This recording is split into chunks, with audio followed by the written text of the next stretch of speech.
Olá! Hoje eu vim aqui explicar sobre 3 pranayamas que a gente usa muito frequentemente nas aulas, explicar a diferença entre eles, que é um assunto que pode gerar realmente confusão e dúvida em algumas pessoas e às vezes me perguntam, e também explicar quando que é legal fazer, quando que não é legal fazer. Então, esses pranayamas são a respiração do fogo, a bástrica e o kapalabhati. Então vamos começar falando sobre o Kapalabhati.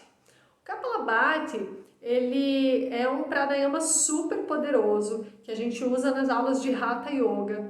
E o Kapalabhati, ele vai ter uma função muito poderosa de ação de limpeza, purificação, não apenas das narinas, né? Porque todas essas respirações que eu estou falando aqui hoje são respirações intensas, fortes. O Kapalabhati, ele vai purificar muito além das narinas. Além de promover uma limpeza mecânica mesmo nessa região das narinas, ele vai limpar esses canais energéticos que começam nas narinas, né? A gente tem canais energéticos que começam ali, mas também os canais energéticos da região da cabeça, né? Não é à toa que a tradução de Kapalabhati seria mente brilhante, né? Então, se você fizer uma aula de Hatha Yoga comigo, você vai perceber que eu sempre inicio as minhas aulas com o Kapalabhati. Então, é realmente para que a gente possa aproveitar o máximo possível toda a prática que a gente vai fazer ao longo da aula, a gente já começa a prática fazendo esse pranayama para nos preparar o nosso corpo fisicamente, mentalmente, energeticamente também. E assim a gente tem um maior aproveitamento dessa prática. Então, como que funciona o Kapalabhati? No Kapalabhati, nós vamos inspirar involuntariamente e exalar com vigor, exalar vigorosamente, tá? E aí, a velocidade e tudo mais vai depender do teu nível de experiência, né? E da tua capacidade pulmonar e tudo mais. E aí, então, como que acontece? Vou demonstrar rapidamente, mas fica aqui o convite já para você vir numa aula comigo e experimentar fazer por um tempo um pouquinho maior, né, para você sentir. Mas basicamente o Kapalabhati é assim, a gente está em postura meditativa, deixa a inspiração entrar naturalmente, o próprio movimento da musculatura diafragmática que vai fazer com que o ar entre quando volta para o lugar aqui, essa região, e aí você exala com força, fazendo esse som forte, porque o teu umbigo entrou para dentro, toda essa região se contraiu para que o ar saia com força. Então, vou demonstrar rapidamente aqui.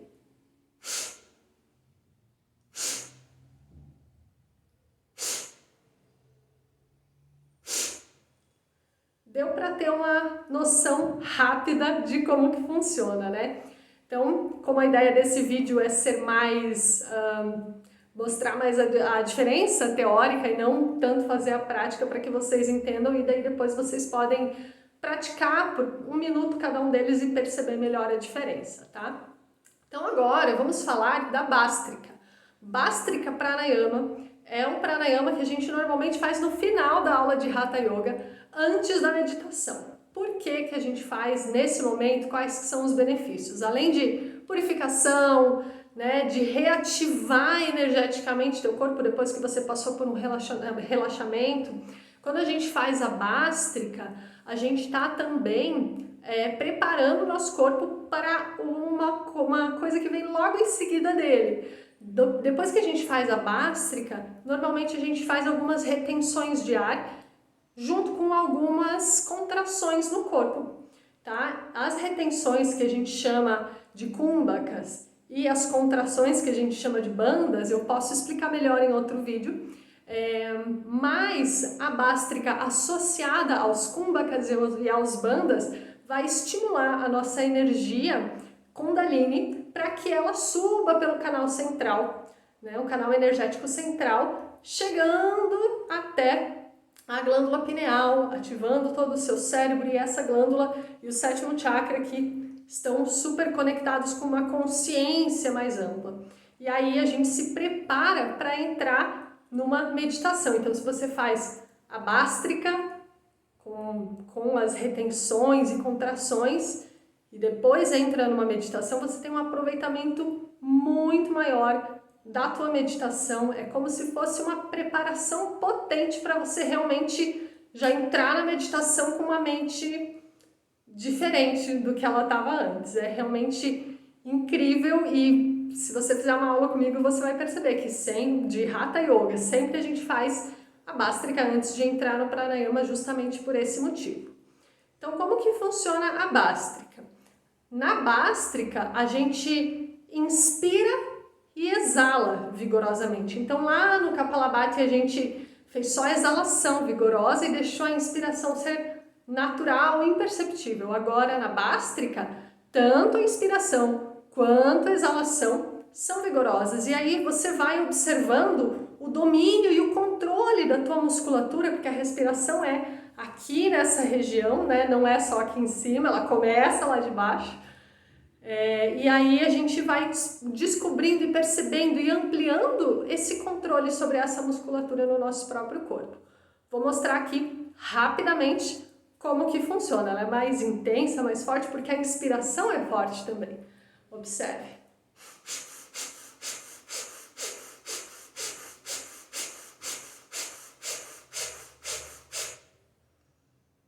Ok? Então, deu para perceber que tem uma diferença daquela que a gente fez ali no começo, certo? E aí você pode, como eu disse já, testar por 1 minutinho cada uma delas, ou mesmo vir testar numa aula para você perceber melhor como que se encaixa com a condução de um professor te explicando, né? E a terceira respiração, o terceiro pranayama que eu quero falar aqui é a respiração do fogo. A respiração do fogo, ela é mais usada no Kundalini Yoga, tá? Não confundir com a respiração do Foley, porque muitas vezes a bástrica é chamada de respiração do Foley, tá? E o Kundalini Yoga a gente chama de respiração do fogo, mas ele estaria assim mais parecido com o Kapalabhati do que com a bástrica. Por quê? Porque a gente inspira involuntariamente e exala com vigor, exala fortemente, sentindo o teu umbigo sugar, puxar lá para dentro, para que esse ar seja expulso com força para fora. Então, é uma respiração super poderosa também, vai ativar bem energeticamente teu corpo, vai te conectar com o ponto do Nabi, que é o ponto do umbigo, que está super relacionado à nossa noção de poder pessoal, super relacionado assim com a nossa capacidade de materializar as coisas na vida. Então, quando a gente está fazendo essa respiração, a gente está trabalhando o abdômen também. E muitas vezes no Kundalini, a gente pode usar essa respiração do fogo só como um pranayama, fazer ela como eu vou mostrar daqui a pouquinho aqui para vocês. Mas o que a gente vê muitas vezes nas práticas de Kundalini, e os meus alunos sabem disso, no Kundalini a gente usa muito a respiração do fogo durante a sequência de posturas. Então, dependendo do Kriya, que é a sequência que a gente está fazendo no dia, muitas vezes a gente vai ter a respiração do fogo enquanto você está numa determinada postura.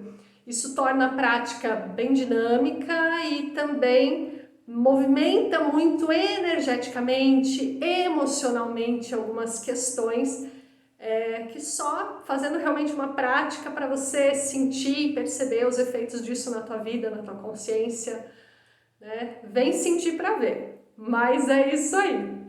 Então, o que acontece? Você vai fazer quase o mesmo mecanismo lá do Kapalabhati. A inspiração acontece involuntariamente, a exalação fortemente. É importante você ter noção de que tanto a inspiração quanto a exalação, elas têm a mesma quantidade de ar, tá? Você não vai exalar mais do que você está inspirando. Não, é exatamente a mesma. Por isso é importante estar conectado, não fazer uma respiração assim como se você estivesse, sei lá, fazendo uma atividade qualquer que não seja uma prática de yoga atenta, né? E é justamente esse o ponto do yoga, dos pranayamas, é te trazer para essa consciência do momento presente. Mas então vamos lá, vou mostrar rapidamente como seria a respiração do fogo, né?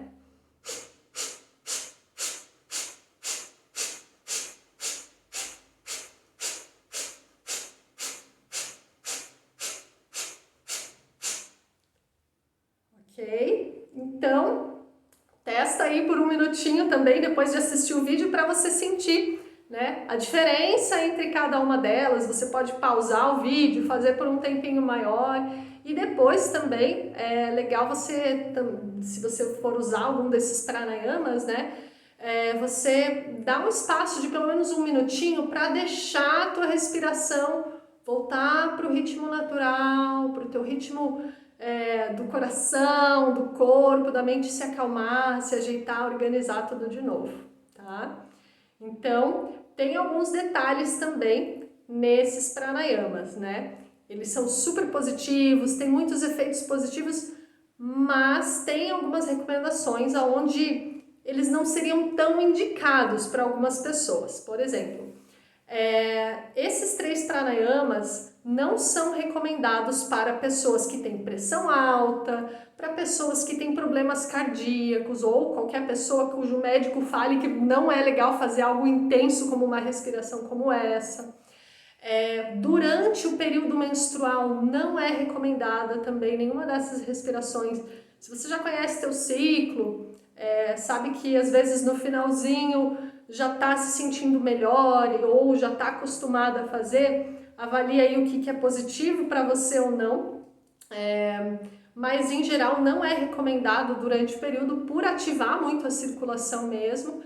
Então, se você for fazer uma prática que tem alguma dessas respirações, você vai fazer a tua prática normal, só que ao invés de fazer uma respiração forte, mesmo que seja uma postura ou durante o pranayama mesmo, faz uma respiração longa, lenta, profunda, se for esse o caso, tá?